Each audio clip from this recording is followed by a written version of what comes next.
18 సంవత్సరాల నిరీక్షణ. ఇటు ఏ టీమ్ గెలిచినా కూడా ఇంకొక టీం ఓడిపోతది. ఆ టీమ్ వాళ్ళు ఇంకొక సీజన్ కోసం వేచి ఉండాల్సిందనే బాధ తలిచివేస్తుంది ఫ్యాన్స్ అందరికీ. ఇటు అటు టీములన్నీ సమఉజ్జీగానే ఉండి గెలుపు కోసం పోరాడుతున్నారు. కాకపోతే గెలిచేది ఒకటే అని మనందరికీ తెలుసు కదా! ఈ గెలుపు ఎవరిదంటారో అటు ఆర్‌సీబీదా, ఇటు పంజాబ్‌దా? ఏ టీమ్‌దనుకుంటున్నారో కింద కామెంట్స్ రూపంలో చెప్పి సబ్స్క్రైబ్ చేసుకోండి. ఏ టీమ్ గెలిచినా కూడా ఇంకొక టీమ్‌కి నిరాశ చెందుతుంది కదా! కాకపోతే టీమ్స్ అందరం మనం సపోర్ట్ చేద్దాము. ఇటు ఎస్ఆర్‌హెచ్ మరియు సీఎస్‌కే ఫ్యాన్స్ అటు పంజాబ్‌కి సపోర్ట్ చేస్తున్నారని తెలుస్తూనే ఉంది. బట్ అందరు ఫ్యాన్స్ కాదు. కాకపోతే మాక్సిమం ఫ్యాన్స్.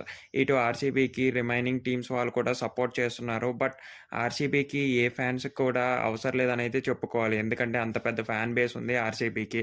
సో, ఈసారి కప్ ఎవరిని వరిస్తుందంటారో చెప్పండి. అండ్ మన ఛానల్‌ని సబ్స్క్రైబ్ చేసుకోండి.